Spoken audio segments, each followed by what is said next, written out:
Harvard বিশ্ববিদ্যালয়ের একটা গবেষণায় দেখা গেছে, জীবনে যারা প্রথমে একবার ব্যর্থ হয় মারাত্মক লেভেলের, তারপরে 1 বছরে সে যখন আবারও ঘুরে দাঁড়ায় এবং ওইটা চ্যালেঞ্জ নিয়ে অ্যাচিভমেন্টের জন্য কাজ করে, 78% মানুষ সাকসেস হয়। সো ভয়কে পাশ কাটিয়ে যাইতে পারি না, যেটা আমার ক্ষেত্রে হয়েছে।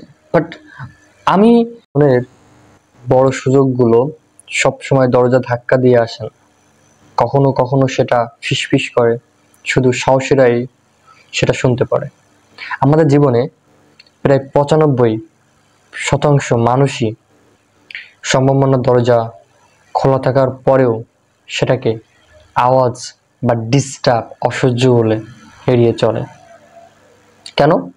কারণ তাদের মানসিকতা বলছে আমি তো আগেও চেষ্টা করেছি, হয়নি, অথবা আমি জানি এসব দিয়ে কিছু হয় না। আজ একটা কথা মনে পড়লো, জীবনের একদমই বাস্তবিক অভিজ্ঞতা থেকে কিছু কথা শেয়ার করব।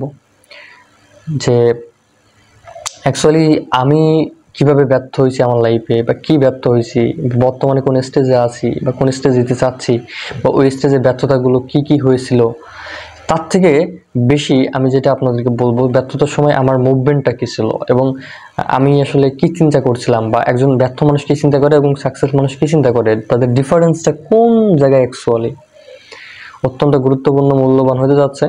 একটু নড়াচড়া মনোযোগ সহকারে দেখার জন্য চিন্তাধারা নিয়ে বসুন। সুযোগ সবসময় দরজা নক করে, কিন্তু আমরা অভিজ্ঞতার ভয় দেখিয়ে তাকে তাড়িয়ে দিই। মানে যে আমরা এক সময় কাজ করেছিলাম, কিছু একটা শুরু করেছিলাম, ব্যর্থ হয়েছিলাম, এজন্য আর সেই সুযোগটাকে আমরা কাজে লাগাতে চাই না। আমরা কি আইছে, কি অসহ্য যন্ত্রণা, এটাকে মেনে নেওয়া যায়।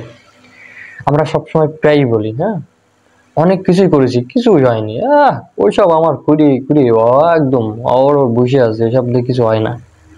কিন্তু সত্যিটা হলো আমরা চেষ্টা করেছিলাম, কিন্তু পুরো মন দিয়ে নয়, আবার বিশ্বাস দিয়েও নয়।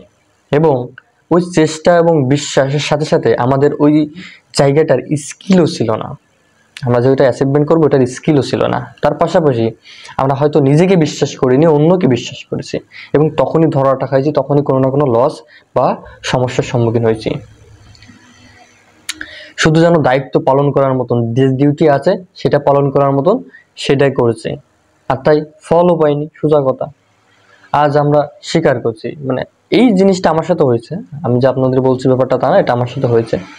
আমার ব্যর্থতার বড় কারণ ছিল হচ্ছে আমার ভয়। আমার ব্যক্তিগত ব্যর্থতার বড় কারণ ছিল হচ্ছে আমার ভয়। আমি কি পারবো কি পারবো না, না পারার ভয়, ঠকে যাওয়ার ভয়, ঠকে যাবার তিক্ত অভিজ্ঞতা আগে ছিল সেই জায়গার ভয়।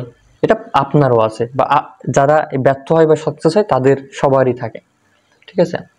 এবং সবসময় আমাদের গ্রাম বাংলায় প্রচলিত একটা কথা আছে, যেটা আমাদের যশোর কেন্দ্রিক অঞ্চলে বেশি বলে, আমি জানি না অন্যান্য অঞ্চলে কেমনে বলে বা কি বলে, চুন খেয়ে মুখ পুড়েছে, তাই দই দেখলেও এখন ভয় পায়। এই যে একটা কথা আছে, কেন? কারণ এর আগে তিক্ত অভিজ্ঞতা, ব্যর্থের অভিজ্ঞতা সহ্য করতে করতে করতে করতে যখনই সাকসেস সৃষ্টিকর্তার রহমত স্বরূপ আমার কাছে আসে, বা ওইটাই মনে হয় যে আমার বেস্ট, সেটা আসলে আমি ওইটা অর্জন করতে পারি না, বা ওই সময় আমি আসলে সেই জায়গাটা যাইতে পারি না। তো তখনই আমরা মনে করি যে দেরি। সো একটা সময় ছিল যখন আমি সত্যি বিশ্বাস করতাম, হ্যাঁ, যে আর কিছু হবে না, আমার দ্বারা শেষ, আমার জন্য কিছুই নেই। কিন্তু আজ বুঝি সেটা ছিল আমার পরীক্ষা, আমার চ্যালেঞ্জ, স্ট্রাগলের মুভমেন্ট। আর আমি হাল ছেড়েছিলাম মাঝপথে, হ্যাঁ। তো সে সময় হাল ছেড়ে দিয়েছিলাম, তারপর আবার যখন শুরু করলাম। হার্ভার্ড বিশ্ববিদ্যালয়ের একটা গবেষণায় দেখা গেছে যে জীবনে যারা প্রথমে একবার ব্যর্থ হয় মারাত্মক লেভেলের, তারপরে 1 বছরে সে যখন আবারও ঘুরে দাঁড়ায় এবং ওইটা চ্যালেঞ্জ নিয়ে অ্যাচিভমেন্টের জন্য কাজ করে, 78% মানুষ সাকসেস হয়। সো আমরা ভয়কে পাশ কাটিয়ে যাইতে পারি না, যেটা আমার ক্ষেত্রে হয়েছে। বাট আমি ওই ভয় অবস্থায় যখন ঝাঁপাই পড়ি, আমি হচ্ছে ভয়কে পাশ কাটিয়ে যখন হচ্ছে অ্যাকশনটা নিয়েছি, অ্যাকশনটা নিই কোনো কিছু শেখার জন্য, স্কিল ডেভেলপমেন্টের জন্য, বা যেই সুযোগটা আছে সেটাকে লুফে নেওয়ার জন্য, ঠিক তখনই এটা গেম চেঞ্জার হয়েছে আমার লাইফে, এবং এটা প্রত্যেকের সাকসেসফুল মানুষের লাইফেই হয়। তো আমার আজকের উপলব্ধি, যদি কেউ আমার দরজায় এসে বলে এই কাজটা করলে তুমি বদলে যাবে, আমি আর বলবো না না না ভাই, অনেক শুনেছি, এবার আর বিশ্বাস হয় না, এই জিনিসটা আর কখনো বলবো না। আমি একবার অন্তত পুরো বিশ্বাস নিয়ে চেষ্টা করব, আমার কাছে যেটা মনে হয়েছিল। কারণ এখন আমি বুঝি সাফল্য তাদেরকেই খোঁজে যারা ভয়কে জিতিয়ে নিজেকে একটি নতুন সুযোগ দেয়। নিজেকে বললাম আজকের সাথে আমার কমিটমেন্ট, এটা আপনার সাথে আপনি করতে পারেন। ব্যর্থতা আমাকে থামাবে না, এটা শুধু একবারের পার্ট ছিল। জীবনে যদি সত্যিই কিছু চাও, তবে ভয় আর অতীত নিয়ে বসে থাকলে হবে না। সুযোগ সামনে এলেই চিনব, হৃদয়ে যদি কাঁপন ধরে, মনে এটা আমার জন্য যদি ভয় সৃষ্টি করে, তাহলে তার মানে হলো এটা এখন অ্যাকশন নিতে হবে।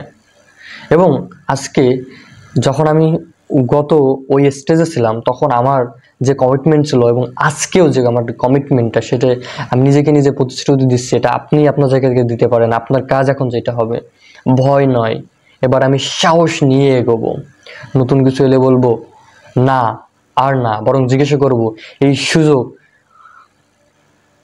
কিভাবে কাজে লাগাবো, তার আগে এই সুযোগটাকে কিভাবে নিজের দক্ষতায় রূপান্তর করব, কিভাবে শিখবো, এবং আমি হব সেই 5% মানুষ এর মধ্যে একজন, যারা নিজেদের ভাগ্য নিজেদের হাতেই গড়ে এবং এটা বিশ্বাস করে। ইনশাআল্লাহ। ভালো থাকবেন, সুস্থ থাকবেন, এবং কি শিখতে পারলেন, কি জানতে পারলেন সেটা অবশ্যই জানাবেন। অবশ্যই ভিডিওটা লাইক করবেন এবং আপনার মতামত জানাবেন, এবং আপনার কাছের মানুষদেরকে শেয়ার করবেন। আল্লাহ হাফেজ, আসসালামু আলাইকুম।